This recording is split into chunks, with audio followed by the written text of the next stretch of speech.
7 पहलू आज मैं आपको बताऊंगा जिससे आपका जीवन बदल जाएगा। जीवन जीने का तरीका, नकारात्मकता से सकारात्मकता, निगेटिविटी पॉजिटिविटी, दुख से सुख। 7 पहलू। Don't give in. अपने आप से कभी हार मत मानिए। भाई साहब, दूसरे लोग तो आपको क्या हराएंगे जब आपने सोच लिया है कि मैं कभी हारूंगा नहीं। अंदर से एक अपनी चेतना आती है, अंदर से जब आवाज़ आती है कि मुझे जीत कर ही रहना है, तो कोई इंसान हमको कभी हरा नहीं सकता। अपने आप को खोजिए, अंदर से कहिए कि मैं हारूंगा नहीं। अंदर से अपने आप को खोजोगे, ये बड़ी चीज़ है। बाकी सबके लिए तो मित्रों गूगल है, गूगल आपको दुनिया दिखा देगा, लेकिन अंदर से अगर आपको आवाज़ आएगी कि नहीं मुझे जीतना है, तो हमको कोई हरा नहीं पाएगा। उदाहरण लेते हैं, आप लोगों में से कितने लोग ऐसे हैं जो चाहते हैं कि मैं सुबह को जल्दी उठूं 5 बजे 5:30 बजे, लेकिन उठ नहीं पाते हो। अलार्म रखते हो लेकिन फिर स्नूज बटन दबा देते हो। अरे अगर हमने पूरे दिन का प्लानिंग किया है और दिन की शुरुआत में ही हम स्नूज कर देते हैं, इसका मतलब क्या हुआ? इसका मतलब ऐसा हुआ कि हमको जो हमने प्लानिंग किया है उसका इतना महत्व ही नहीं है। अगर महत्व होता तो हम क्यों स्नूज करते? स्नूज सिर्फ 15 या 20 मिनट का सवाल नहीं है।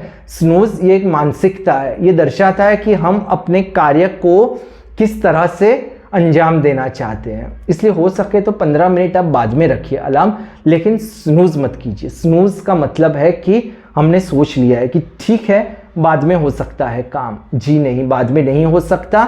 हमने अपने आप से एक शर्त लगाई है, अपने आप को एक हौसला दिया है, अपने आप एक लक्ष्य बनाया है, और वो लक्ष्य हम तभी प्राप्त कर सकेंगे जब हम उस दिशा में आगे बढ़े। और अगर हमने सुबह कोई हार मान ली, सुबह कोई हमने सोच लिया ठीक है देखते हैं बाद में उठेंगे, तो फिर वो इंसान जिसकी शुरुआत ही खराब होती है वो पूरा दिन क्या जीतेगा। जिंदगी में निर्णय लेना हमारे हाथ में है। हमारे हाथ में क्या ये था कि हमारा कब जन्म हो? क्या हमको ऐसा मौका दिया गया था कि हम चुने कि हमारे ये माँ बाप होंगे? ऐसा मौका हमें मिला था निर्णय लेने का कि हम यहाँ पे हमारा जन्म हो, ये हमारी भाषा हो? जी नहीं। और क्या ऐसा हमको राइट दिया गया है कि हम चुने कि कब हमारी मृत्यु होगी? जी नहीं। बहुत लोग ऐसा बोलते हैं कि काश मेरी मृत्यु एक मुझे बहुत भयंकर हार्ट अटैक आ जाए और हो जाए उसी वक्त, इससे ना मुझे तकलीफ होगी या मेरे परिवारजनों को। जनाब ऐसा नहीं होता, ऐसा नहीं होगा। अगर नसीब में लिखा हुआ है कि भुगतना पड़ेगा तो भुगतना तो पड़ेगा ही।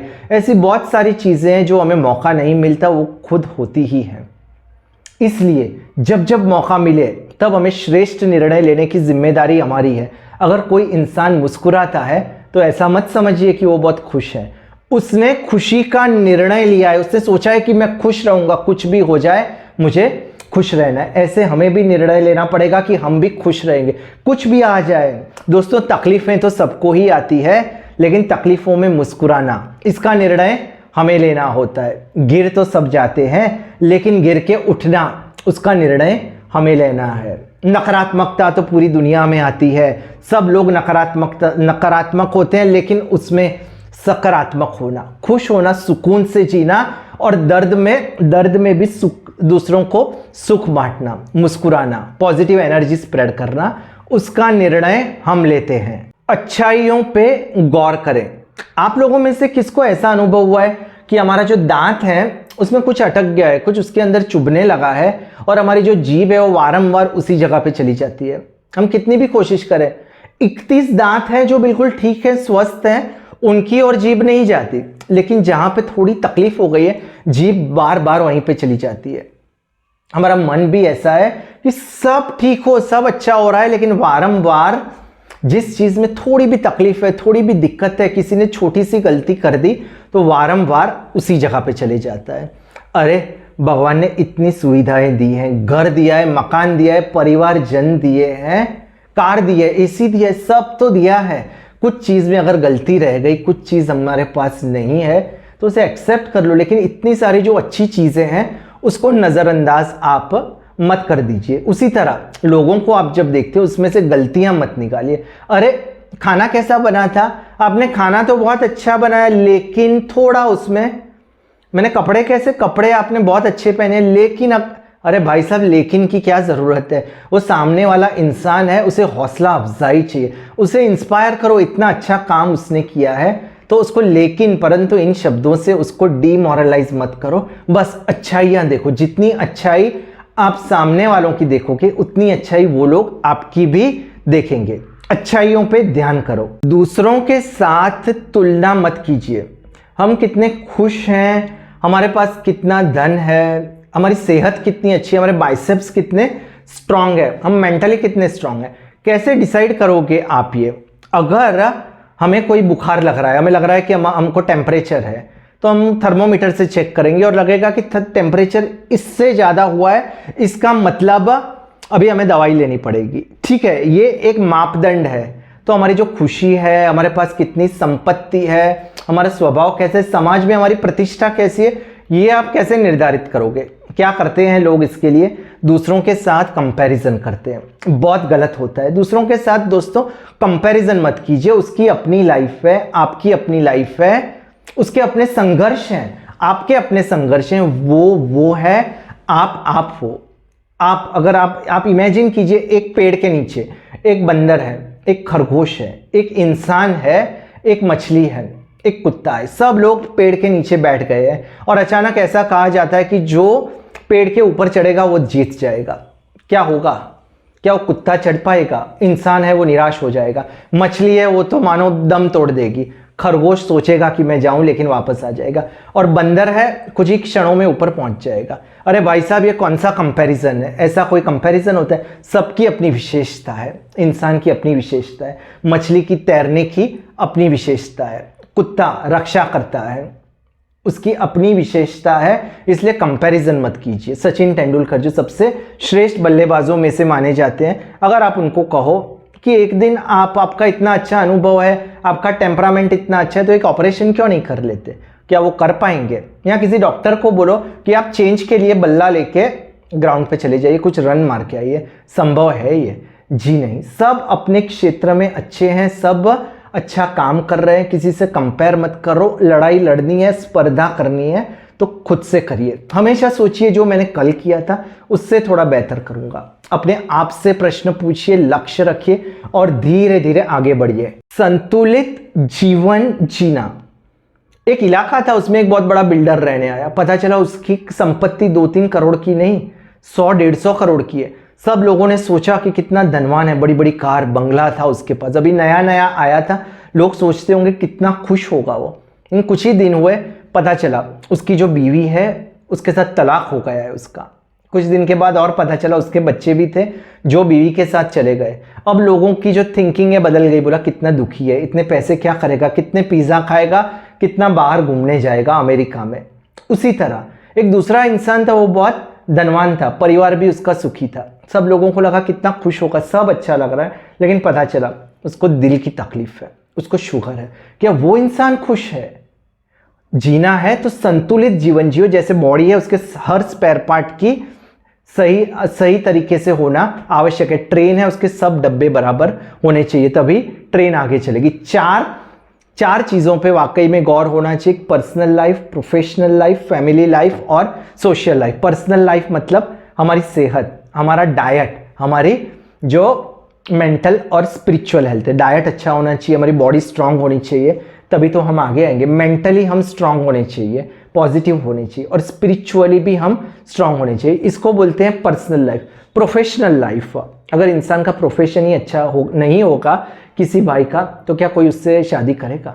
जी नहीं। इसलिए प्रोफेशनली अगर आप जॉब करते हो या आप हाउसवाइफ हो, हाउसवाइफ को आप समझिए कि ये भी आपकी स्किल है, वो बहुत ज़रूरी है। जैसे जो लोग जॉब करते हैं या बिजनेस करते हैं, 1/3 समय पूरे जीवन का ऐसा समझिए कि उनका प्रोफेशन में चले जाता है। इसलिए रेगुलरली आप अपग्रेड करिए और काम को एंजॉय करिए। वही काम चुनिए जिसमें आपको मज़ा आता है, क्योंकि इतना सारा वक्त आपको अपने काम को देना है। और ये चीज़ ध्यान रखिए, मेहनत ऐसी कीजिए कि आपकी जो कंपनी है, आपकी ऑर्गेनाइजेशन को आपकी ज़रूरत हो। ऐसा नहीं कि सिर्फ आपको ऑर्गेनाइजेशन की ज़रूरत हो। Professional life. तीसरी फैमिली लाइफ। फैमिली लाइफ, जो फैमिली नहीं है तो इंसान को क्या है? बीवी, बच्चे और एक परिवार, एक जॉइंट फैमिली। इससे ज़्यादा खुशी क्या हो सकती है? लोग कितना भी घूमने जाए, लेकिन जब वो वापस आते हैं तब उन्हें लगता है कि home home is where the heart is. House नहीं, हाउस यानी बहुत बड़ा बंगला जिसमें लोग रहते हैं, लेकिन होम यानी पूरा परिवार साथ में मिलके रहता है, वही सच्चा आनंद है। जितना वक्त आप अपने करीबी लोगों के साथ बिताओगे, अपनी बीवी के साथ, बच्चों के साथ, इसलिए बीवी को हम सफ़र कहा है, बीवी या पति, बच्चों को आप मेहनत करके अच्छा जीवन दोगे, इसलिए फैमिली लाइफ। तीसरा, personal, professional, family, social. Social आपका रिश्तेदारों के साथ अच्छे संबंध होने चाहिए, मित्रों के। भाई बहुत सारी चीज़ें होती है ना, वो हम बीवी से भी शेयर नहीं कर सकते, अपने बॉस से भी नहीं, तब हमारे मित्र काम आते हैं। कुछ कुछ बातें सिर्फ हम मित्रों के साथ ही शेयर कर सकते हैं, और वही मित्र होते हैं जो हमें प्रोत्साहन देते हैं। हम गिर जाते हैं तब मित्र ही आते हैं और मित्र ही मदद भी करते हैं, इसलिए हमें भी अच्छा मित्र बनना चाहिए, लोगों की, हमारे मित्रों की मदद करनी चाहिए, ज़रूरत पड़े तो उन्हें मदद भी करनी चाहिए। इसलिए संतुलित जीवन जीना, पर्सनल, प्रोफेशनल, फैमिली और सोशल, सब पर हमें फोकस करना है। मैं, आई का पावर कम कर दीजिए, बहुत हैवी हो चुका है दोस्तों। मैं, आई, मुझे ये चाहिए, मेरे साथ ऐसा होना चाहिए, मेरी समाज में प्रतिष्ठा होनी चाहिए, मैं कितना मैं मेरे दोस्त। और आई, आईफोन, आईपैड, आईपॉड, किसने पैसे दिए? आईपैड, मैंने पैसे दिए। अरे कितना आई हैवी होता जा रहा है। जितना आई हैवी होगा ना, उतनी तकलीफ पड़ेगी।